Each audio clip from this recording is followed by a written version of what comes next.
Hello, everybody, and welcome to a new show me and Gray are up to. Gray, what's up? Hey, it's great to be here. Do you know what, Jim? I'm feeling really genki, even though it's quite late on a Friday night for me.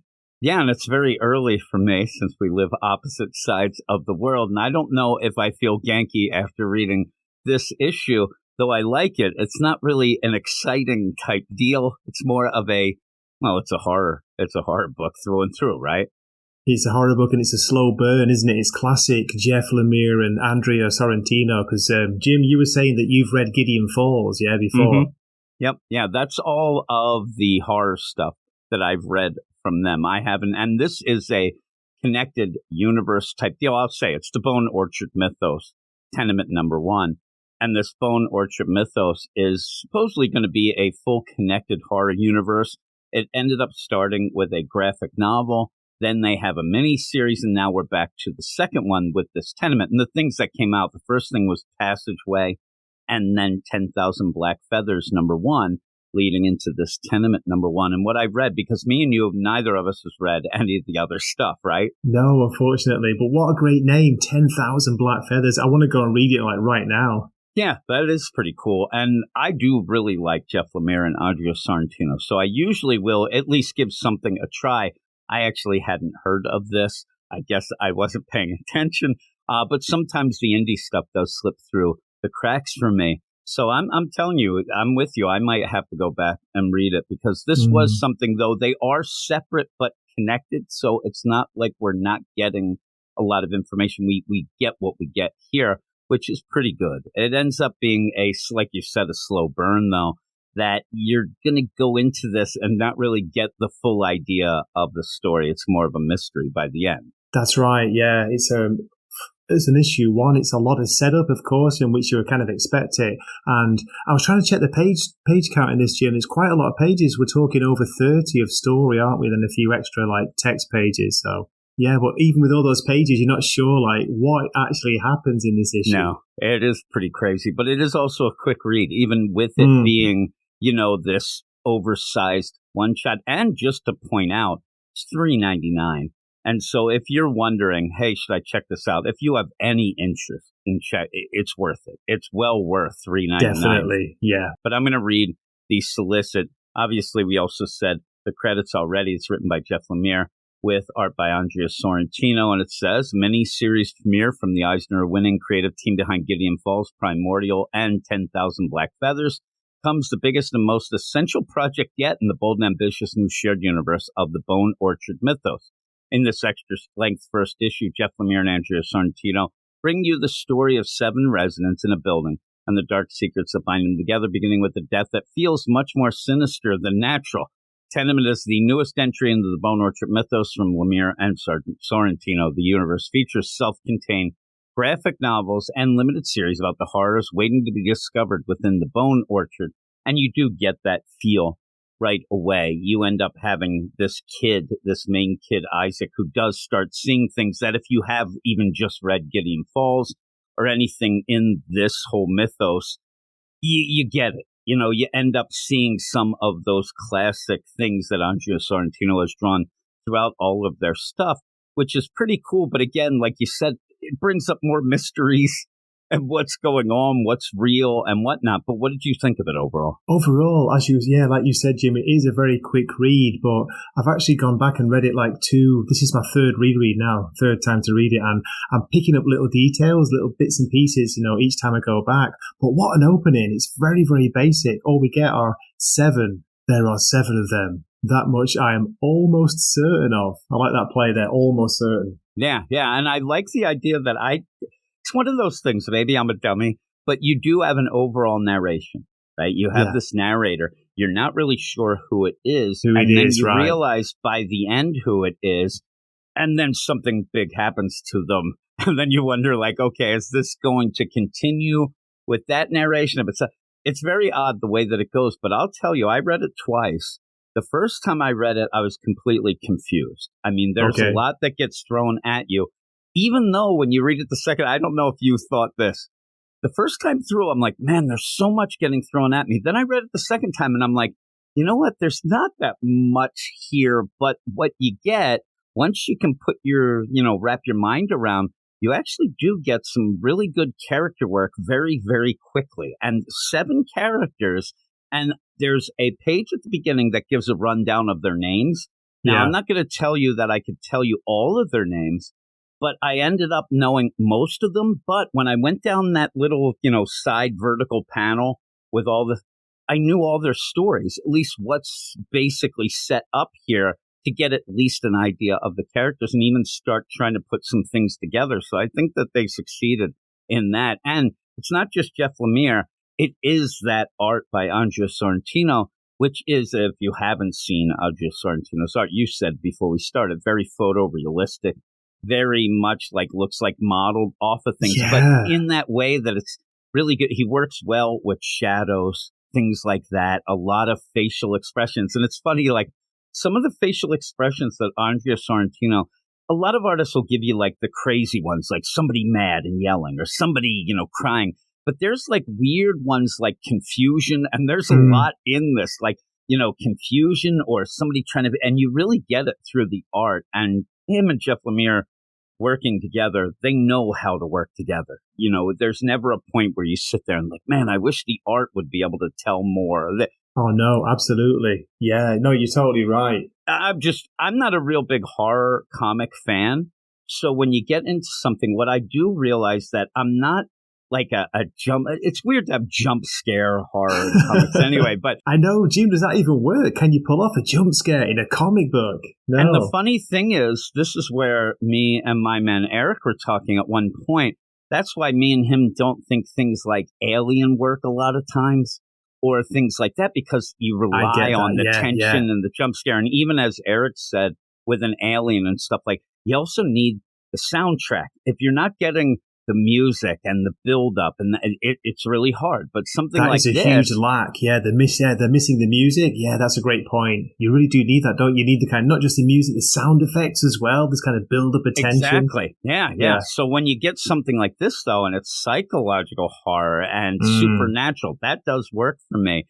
And I think that I really like the idea. I like the idea of Andrea Sorrentino, where he does crazy layouts at points, and he does things at one point where you're going through the cinematic little plays here, I think are a little subtle, but you end up there in a tenement. I mean, that's the big deal, right? They all live in this thing. And you kind of go through rooms through the vents at points, you end up where you're in a room, then you go up to the vent, come out the other vent it's to very the next cinematic, room. in it, Jim, like you were saying. Very, very visual, yeah. And you do end up starting to see connections between the characters. But you tell me, what did we really get from one issue? Well, this is it. What you were saying, it's to be honest, I think he set up the characters so well in just the 30 pages of story.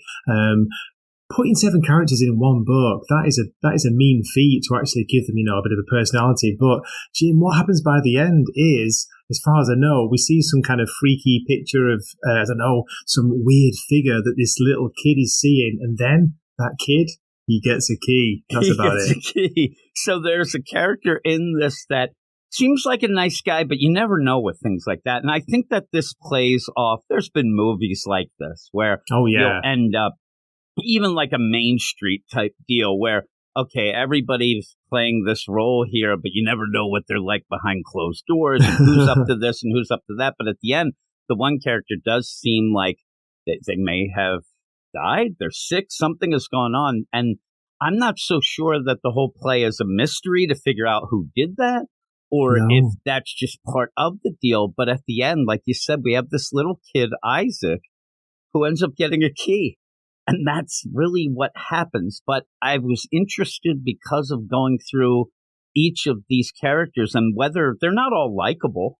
I mean, I'm not even thinking that anybody but maybe 2 characters are likable and one might be dead by the end. Well, Jim, that's what's so cool about it, isn't it? Yeah. They're realistic. You get that kind of flawed, everyday, average, Joes, which I really appreciate about that. And as you were saying before, Sorrentino, he draws them so well. They're not overly exaggerated. They've not got crazy expressions. They look like ordinary people. The way that Jeff Lemire plays a lot of things like this and a lot of stories like it's going to, in my mind, come down to the idea where we start off and oh man, we see a little connections with some. I mean, one guy's a drug dealer. and one of the other character comes for drugs. But the others are just, they live in a building together.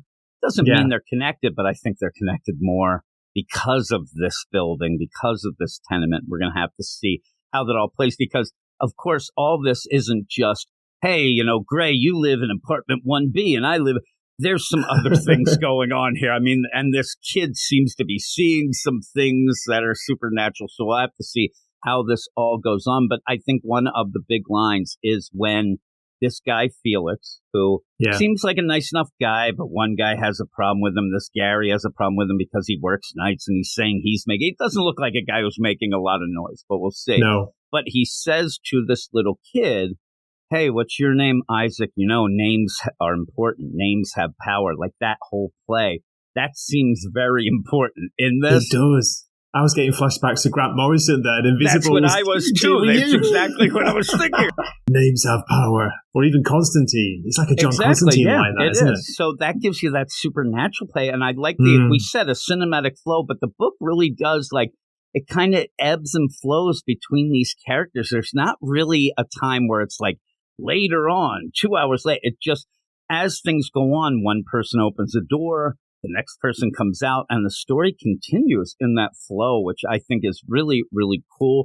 But it does seem, as you're going through this, at least that this Isaac, he's the center of it. So him walking around, it's kind of following, not always, but it's kind of following him, and he's seeing things and whatnot. And some of the things just seem like regular walk-a-day Joe stuff. It's not even crazy. Totally. But some, Jim, some don't, do they? There's a really freaky page that's caught my eye where you've got the narration saying, soon they will see what I have seen.